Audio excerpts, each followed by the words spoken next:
Alright guys, so haven't done this in a while. Home from school, getting back into teching for a little bit. I'm working 40 hours a week now, so even though I'm not in school anymore, I'm still very, very busy, so I haven't had nearly as much time for this kind of stuff as I would like. However, today we have my brother's DSG that I built for him. Actually, I think it's been at least 2 years now. I built it 2 years ago, and it's finally shit the bed, so I gotta take it apart and see what's wrong. Kind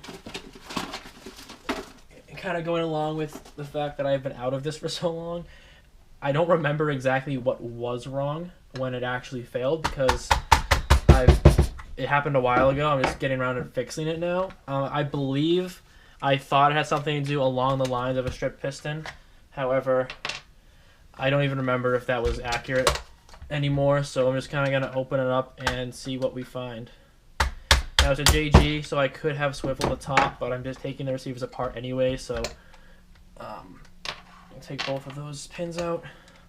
They should be able to swivel, if I remember correctly. Perfect. There we go. So what happened to the JGs is that I just dropped it. So it's, I think, JGs, KWAs, and older TMs. I don't know if the new TMs do this too, but the top swivels down, almost like similar to a real AR receiver set. It swivels like this. That's why it has a two-piece hop-up system right here. See, there's no hop-up. It's just like a little nub. Sorry, I think I was out of shot for that one. So there's no hop-up there. So there's a two-piece. This is empty. This is just the bottom half hop-up, and it swivels like a real AR receiver. So it's, I think, TM, JG, KWA, and maybe some others do this that I'm forgetting. However, because of that, when you lock it in place, there's two tabs that bend inward and put pressure outward onto the lower receiver, so it gets very stuck sometimes. So what you're supposed to do is leave the front pin in when you go to swivel it. That way, it just swivels up. I took it out because I just didn't think it would be that stuck, and that's why the receivers fell apart. Because this just slots right in. There's almost no resistance on that at all. It's the resistance comes from the tabs back here. So this is fine. The barrel assembly and the hop-up is not giving us the problems. So I'm going to put this to the side and try to not lose my retro arms gearbox screws there. Alright, so this is done. These I will store, and then now we're going to get into the lower receiver. So take off the battery pack and stock for now. Yeah, this is the first gun I've teched since I left for college. So I've been out of this for a while. I have not done this in a long time.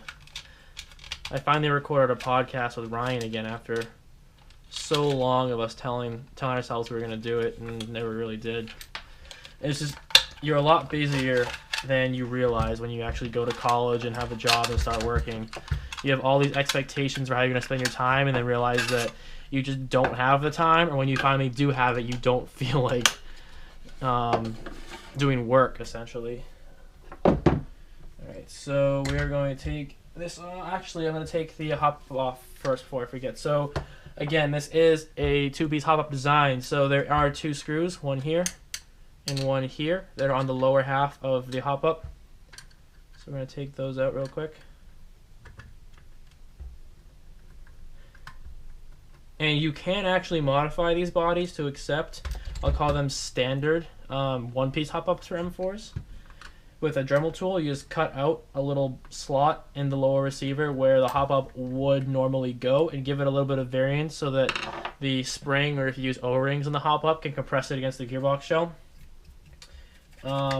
However, there's no need. It works fine. So that's going to stay like this. We're going to actually get this part out later when we take the gearbox out. I'm just taking the screws out now so I don't forget. Now we're going to flip over to this side. And this screw looks like it's a hex screw for the mag catch. So we're going to try and find that tool. Nope. Oh, please be a hex, because I don't have one smaller than this. Does that do anything? No, it's not. Awesome. What is this? It is an extremely stripped hex screw is what it is. Alright, well this is going to be a pain in the ass.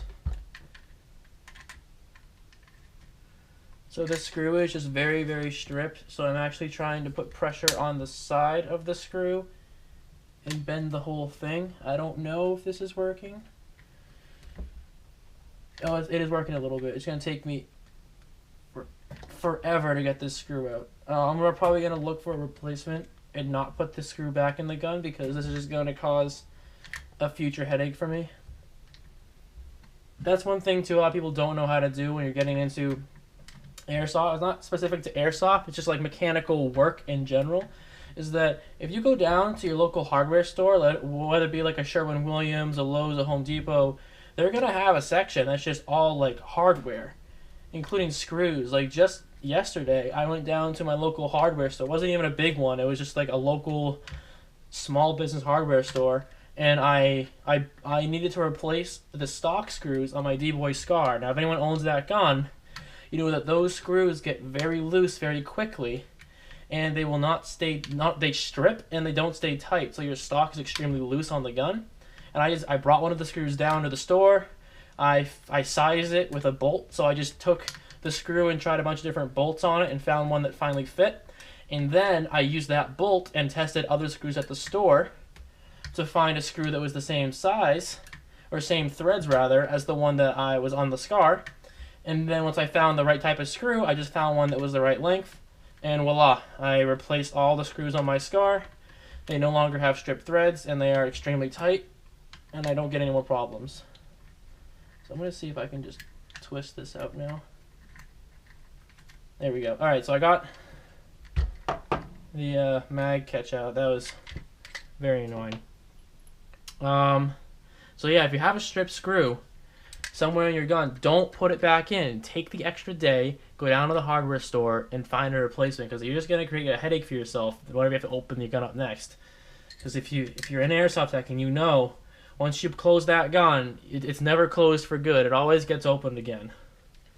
Next, we're going to tackle the stock tube, or the buffer tube.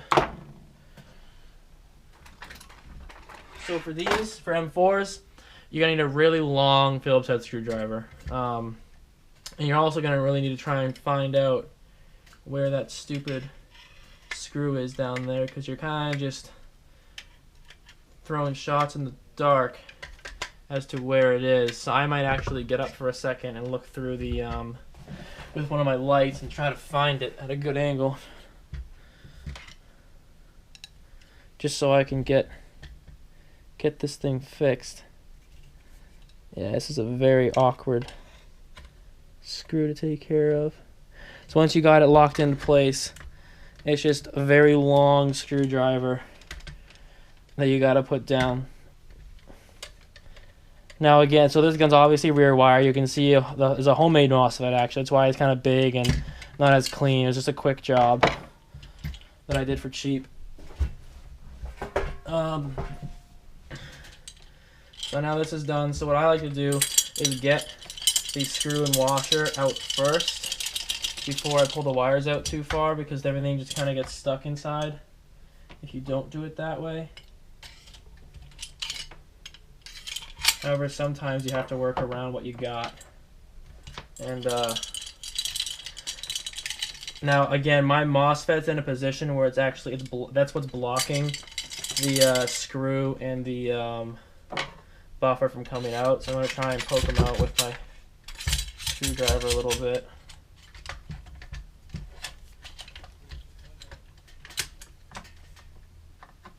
Yeah.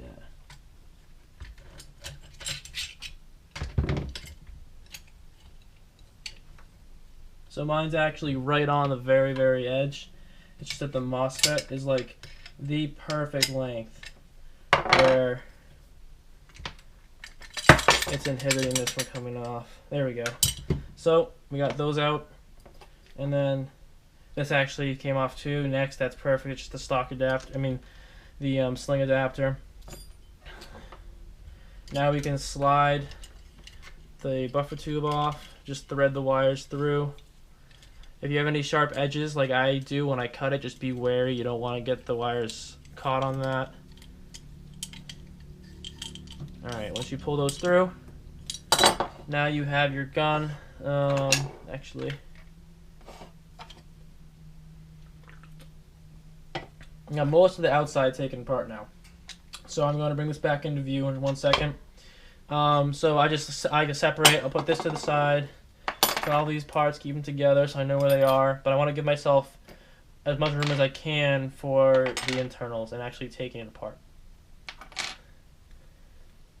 So these screws I'm actually going to put in my mat because I don't want them rolling away. There we go. So put one there and one there. Just so those don't roll away. I don't like to lose those. They're very easy to lose track of. Alright, so now we're down to here. So once you're at this point, the next thing you have to do is take apart the lower receiver, obviously starting with the pistol grip. Now the reason why is because not only does the motor sit in here and actually enter the gearbox shell, however, there are 2 screws, sometimes actually up to 4 screws connecting the grip to the gearbox shell. So there, you cannot take the gearbox shell out without taking those screws out because the lower receiver is in the way. So we're going to tackle this. Now, if I remember correctly, I think I actually soldered the wires on this MOSFET to this motor. If that's the case, I'm probably going to stop the video quickly and do a clip because my soldering iron is off and not warmed up, and I don't want to waste your time waiting for it to warm up. So I will have a clip taken out there. However, we're gonna get down to it again. So down here, I see there's your hex screws. More than likely, they are stripped. So I'm just kind of hope that they're not too bad. No, they're actually fine. Okay, good. A lot of cheaper quality screws in general, no matter what type they are, like to strip. However, in my experience, because a lot of airsoft stuff, they use a lot of hex keys or Allen keys, and they don't tend to be the nicest quality metal for the actual screws themselves, and they like to strip a lot and give me a lot of headaches. You can kind of see, I'll show you after on this plate, the I actually yeah, so this is soldered in place, so I will have to desolder this in a second. However, what I want to show you is that there's a plate here that on the plate, hopefully I can get some light on that for you guys. There we go. You'll see 2 things. One, you'll see there is a black line going across the entire thing. It is on the metal, the brass adjustment, and then outside. That is so that I know where my motor adjustment was set. And there's also, you can kind of see some Teflon tape that I put in between the threads, and that just stiffened the motor screw, the adjustment screw in this base plate, in this heat sink. It's not really a heat sink because it's plastic, but in this base plate in this case, so that it would not lose its adjustment and my motor height would stay static. That is a lot of your standard M4 grips, at least, because the design, these screws are very loose in the plate and they will not hold their position for very long. So simple mods like this, where I stuffed the threads with Teflon tape, made them thicker, it just made it stick and hard to adjust, a lot stiffer in its spot. It keeps the adjustment. And then I also made the line just to confirm to myself, so if it did start to unscrew, I'd be able to see that and readjust it. Little tips you can do along the way that save headaches. However, I'm going to cut the video now. I will desolder the motor and then continue from there. Alright, so I just desoldered the connector to the motor, and just so you guys can see, so I had my negative wire running around here, my positive wire running around here, and I had both of these wires directly soldered to the motor. So normally you'll have clips that go right over and slide down and crimp on. I did not have that. So here's my motor. So initial investigation, this is a Lonex A2 Titan. So it's not the newest batch. I mean, again, this gun was built 2 years ago, so it's an older Lonex A2 motor. But normally these motors start to die after a while, and the pinion is an especially weak point. I forget if I swapped the pinion on this or not. I very well might have, but there's absolutely no wear on this pinion whatsoever. I'll try and get it for you guys in the actual camera. But there is, see, I don't know how well you're going to be able to see it. I will try my best. There's absolutely zero wear on this pinion. I don't actually know how the GoPro is going to pick it up. I'll try different angles. But, yeah, normally you'll see is discoloration and wear and the metal starting to shard. There's even, like, the black paint that they finished, not paint, sorry. The black finish that they gave the gear is still there, whether it's the stock Lonex one or if I put, like, an SHS one, for example, on. It doesn't look like there's any JB weld, but if I did it, there'd be a layer of JB weld here. That's how I do them. So I think this is the stock Lonex still. And normally these are known for shitting the bed and dying, but like this is very nicely held up. So I'll put this to the side. The motor itself is starting to wear down though, aside from the pinion. I know this because the RPS of the gun, when I first built it, was around the 57, 56 mark, and now it's lucky to get like 49. So again, 2-year-old motor, been running into DSG. Hasn't been used heavily, I would say. Definitely not heavily, but enough where it's starting to wear down. So that's I'll be put over there. Once you're done, like I said before, there are screws inside. Normally these screws are Phillips head. In my case, one of them is a flathead because I think I lost the proper screw and I just had to quickly replace it and find a new one to go in. So one of these is the Phillips head that came with the grip, and the other one is some flathead that I had in my garage somewhere that I swapped in. So there's one. Let's get the other one out. But yeah, these screws are usually not hex, no matter what. I don't think I've seen a single gun ever where this was a hex screw in here. That'd be very, very, very annoying. And there we go. So the grip should slide off now. You might need to route the wires through the top, but it should all come out now. And just be careful, you don't want to lose those 2 screws. So mine are still in the grip. I don't know if you can see that, but mine are still in the spots. Don't lose those. If you just like to put your grip down, they like to pop out, so I'm gonna carefully put it down over there. Now you're left with this. So normally, there's a pin right here that locks your gearbox in.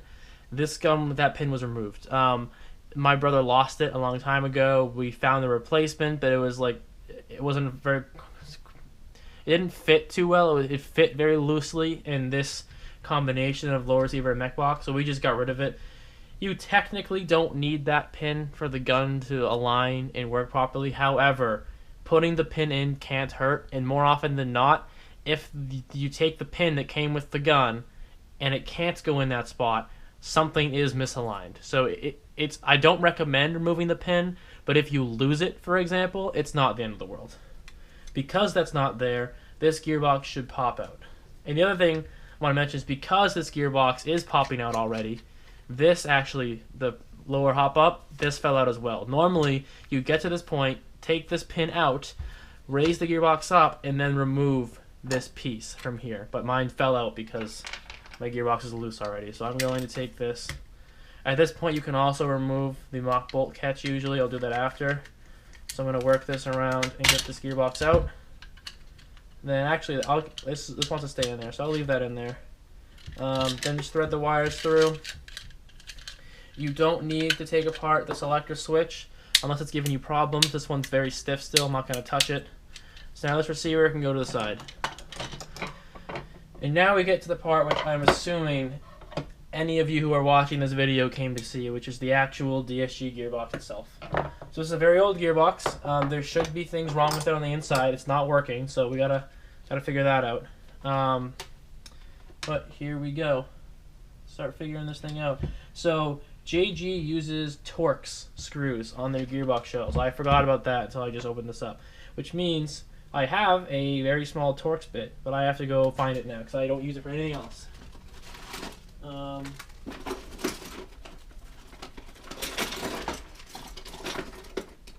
So sorry if this takes me a little bit.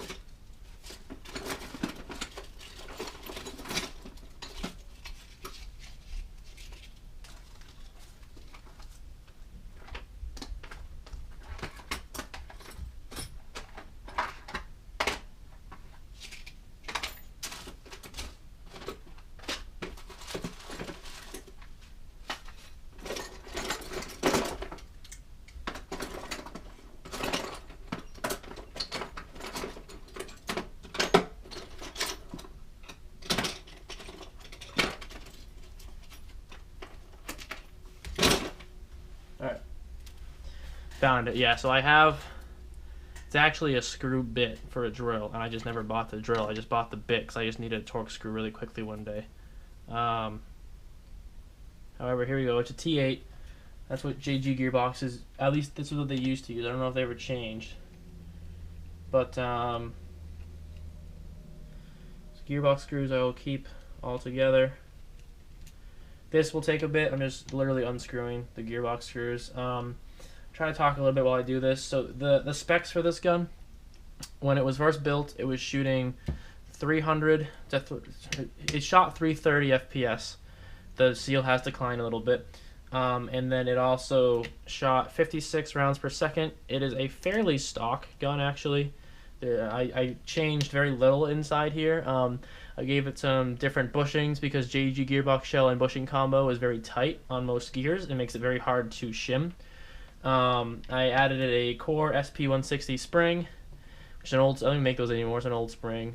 A ball bearing steel spring guy. I don't remember which brand. It's probably ZCI or Super Shooter, which is just like SHS. Then there's the Lonux A2 motor, SHS 16:1 or 18:1 gears. I forget which kind. And then a Gen 1 Siege Tech 8-tooth DSG with an SHS 15-tooth piston. I'm assuming an aftermarket piston head, some seal mods, and a Lonux air nozzle. And I think that's all that's changed in here. Everything else is stock in this gearbox. Yeah, pretty sure that's it. So we will see in a minute when we get in here. Now, again, I think I said in the beginning of the video, if I remember correctly, my suspicion for what was broken was something to do with the piston, but I don't even remember if that was accurate because this gun broke a long time ago. I just haven't had the time to sit down and open it up yet. And this thing just needs to be poked through, if I remember. Yeah, the screw is more of a pin, not a screw. There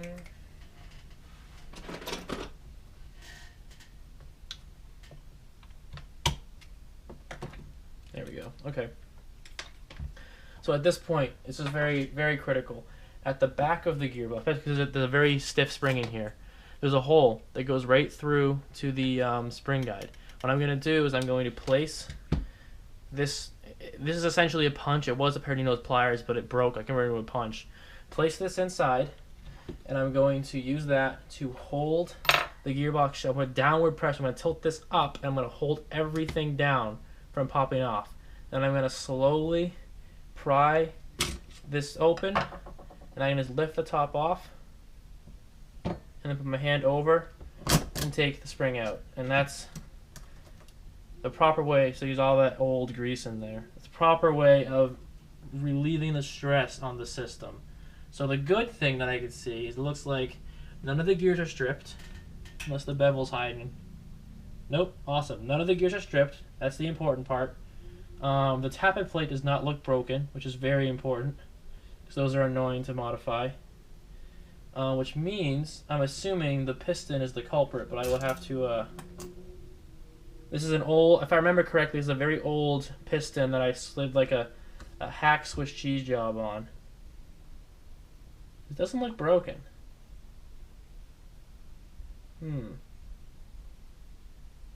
Well, that's why we're in here, so let's take the rest of it out and really give it a good look over and see if there's something that we missed.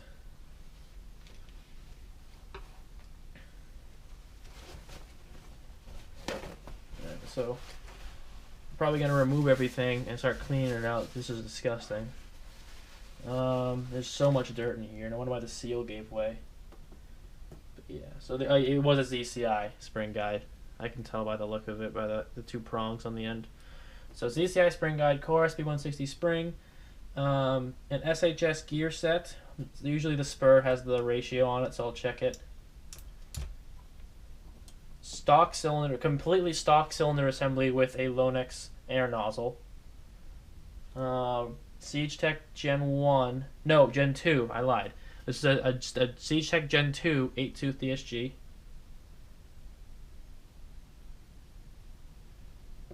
And then, let's see. 16-1. 16-1 SHS gears. Hopefully you can see that. SHS logos there, and there's a 16-1 number right there. Alright, so we're going to put those aside and try and keep the shims intact, because I will probably reshim this. However, if I don't have to, that would be very nice. Or if I can at least have like a baseline to kind of go off of, make it easier. AR latch looks like it's a little worn down, but I don't think that was the problem. Because these are supposed to be cut a little bit for compatibility sometimes. Oh, here's a problem. So the bushing's broken. That's rare. So hopefully you guys can see this. I'll bring it up to the camera a little bit. But if I put my hand behind, maybe you can see the top of the bushing is actually, oh, there you go, you can see it's not a circle. See how it's a little chipped right there? GoPro's not the best at focusing, but you can see that it's chipped on the top. There's a piece missing. There's no circle. There you go. You can see that. So I don't know if that's what caused the failure, but maybe if that piece of metal got stuck somewhere else in the drivetrain and caused it to lock up, that could have been what happened. Again, it broke a while ago. I wasn't there when it broke. My brother was Airsoft and came home. Well, Ryan, my DSG stopped working. So kind of going off of that with the problems, but first thing we should do is clean it, because this is disgusting. This is all black and dirt and shavings of everywhere. But yeah, so I will hopefully be able to diagnose this by the end of the night, and if not, then I'll put it back together, shoot it again, and get another feel for what's going on.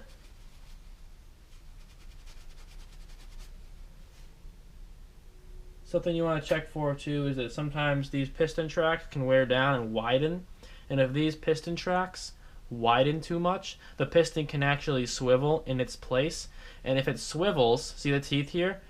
So let's say this is the piston, right? If it's swiveling a little bit, the position changes, and if it changes enough, it can get to a point where it no longer contacts the sector gear teeth, and then it will create some grinding noise because the gear teeth might barely contact. It pulls it back a little bit, and the spring force overcomes the force of the sector gear, and it shoots back, and they slip and grind, and it's a very unpleasant noise that happens sometimes.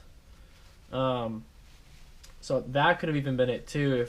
If I thought it was a piston problem, this piston clearly isn't stripped, and that just goes to show. I mean, this is SHS piston. It's got a really Franken Swiss cheese job from a long time ago. But this piston was in my original DSG, like that I built 3+ years ago, and then I replaced it, and I just swapped it into my brother's DSG, which when I built it, which was 2 years ago. So this is a 3.5-year-old, probably, let's be conservative, 3-year-old SHS 15-tooth piston that has been Swiss cheesed to death. There's so much material missing here, and not only is it still, I think I epoxied the rack in. That was the only mod I did to the piston. And I mean, there's still barely any wear on these 4 teeth right here. And the other ones I intentionally shaved down with a Dremel for AoE correction.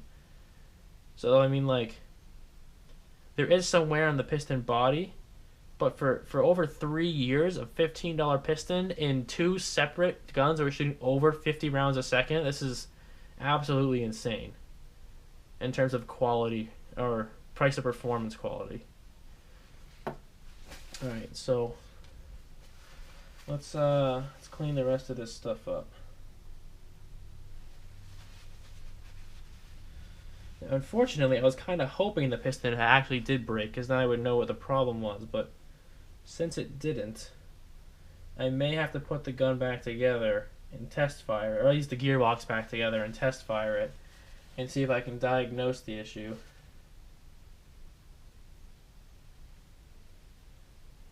If it needs new bushings, that would suck, because I mean, then you need to redo all the shimming, and JG gearboxes don't play nicely with many bushing brands, because the gearboxes themselves are very, very tight. So it makes shimming extremely annoying to get done properly.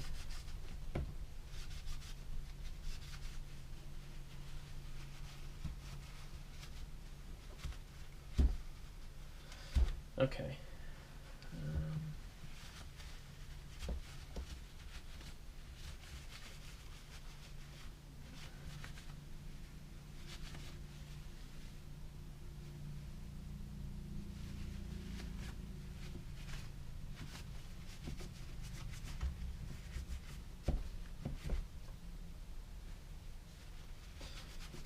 Alright, so there's one half the gearbox shell clean without taking too many of the unnecessary parts out.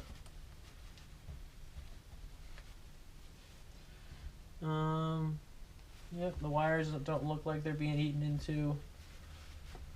Let's do this half. I'm actually going to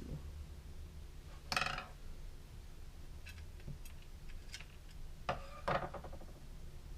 this is spur, which means this is spur. And this is bevel. Okay.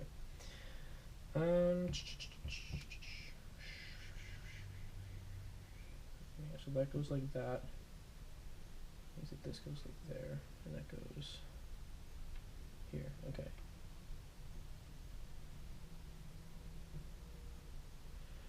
Oh, this is awful. All right. So now again, I think it's just more cleaning.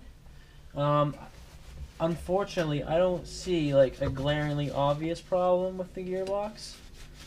The piston is old and it's a little worn down, but it didn't look broken. It might be worth replacing it just in case it was the issue I pointed out, where the tracks widened and it caused the contact between the sector gear and the piston teeth to be off. But I can't say that for sure because there isn't like obvious wear on the tracks. It's just there is some because of how old it is. But I think I may have an extra SHS 15 tooth around, so if I do, it's probably worth putting in there. Alright, so shells are cleaned. This is usually really dirty, so I'll take this apart.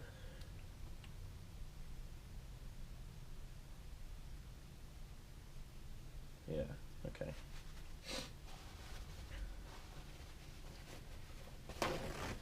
But yeah, I'll probably make this a two-part video, guys, if I'm going to have to go through and put this back together to diagnose the problem. Because I'll keep you here forever if I rebuild this just to take it apart again. So if so, this whole video will be ending soon. And then I will, I'll figure out the problem and then go through the rebuild process and what I had to change to fix it.